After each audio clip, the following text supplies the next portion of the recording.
Assembly ఎన్నికలకు ముందు కాంగ్రెస్ ప్రజలకిచ్చిన మాటను అధికారంలోకి వచ్చిన ప్రజా ప్రభుత్వం 100కి 100 నిలబెట్టుకుందని ఐఎన్టీయూసీ జాతీయ అధ్యక్షులు అంబటి కృష్ణమూర్తి చెప్పారు. తొలి ఏడాదిలోనే సుస్థిర ప్రజాస్వామిక పాలనతో దేశంలోనే తెలంగాణను ఆదర్శంగా నిలబెట్టిందని, కేవలం ఎన్నికల ముందిచ్చిన 6 గ్యారెంటీలకే పరిమితం కాకుండా అభివృద్ధి కార్యక్రమాలను చేపట్టిందని ఆయన తెలిపారు.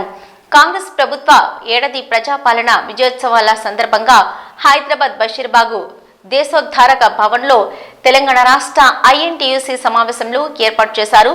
మరోవైపు కేంద్రంలోని బీజేపీ ప్రభుత్వం రైతులను ఆదుకోవడంలో విఫలమైందని విమర్శించారు. రైతులకు మద్దతు ధరలను కల్పించాలని, రైతుల సమస్యలను పరిష్కరించాలని ఢిల్లీలో రైతులు చేసిన ఆందోళన చేయగా, అప్పుడు ప్రధానమంత్రి నరేంద్ర మోదీ ఇచ్చిన హామీలను నేటికి నెరవేర్చలేదని ఆయన ఆగ్రహం వ్యక్తం చేశారు.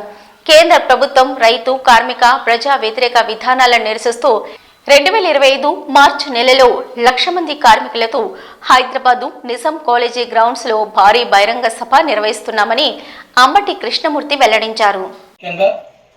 రాష్ట్ర ప్రభుత్వం 1 సంవత్సరం పూర్తి చేసుకున్న సందర్భంగా రాబోయే కాలంలో ఐఎన్టీయూసీ కార్మికుల పాత్ర అనే అంశంపై చర్చించడానికి ఈరోజు సమావేశం ఏర్పాటు దేశంలో జాతీయ అధ్యక్షులు అంబటి కృష్ణమూర్తి గారు ఇచ్చేశారు.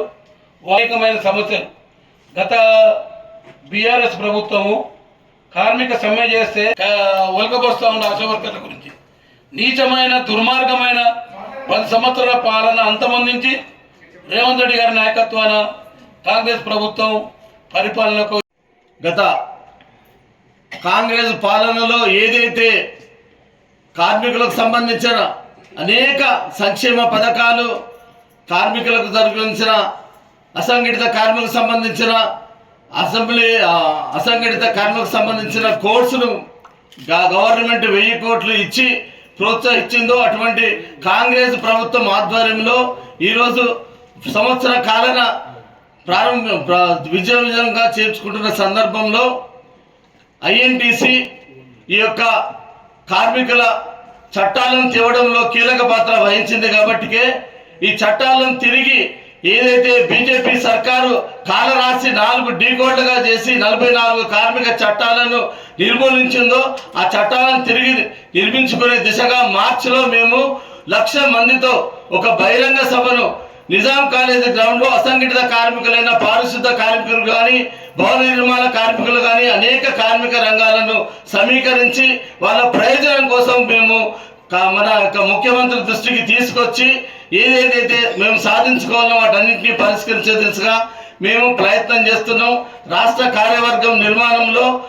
కార్యవర్గంలో చర్చించి దాన్ని ముందుకు తీసుకుపోయే దిశగా మేము ప్రయత్నం చేస్తున్నాం. ఈరోజు ఏదైతే డిమాండ్ చేస్తుందో అది న్యాయ సంహితమైన డిమాండ్లు, వాటన్నిటిని కూడా పరిష్కరించే దిశగా ప్రభుత్వం చేయవలసిందిగా మా ఐఎన్టీసీ డిమాండ్ చేస్తుంది.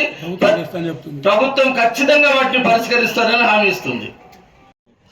మీటింగ్కి సందర్భంగా ముఖ్య అతిథులుగా విచ్చేసిన మన నేషనల్ గవర్నమెంటు ఏది ఏమైనా సరే రేవంత్ రెడ్డి గారి నాయకత్వంలో అన్ని కార్యక్రమాలు, సంక్షేమ కార్యక్రమాలు పూర్తి చేస్తుంది.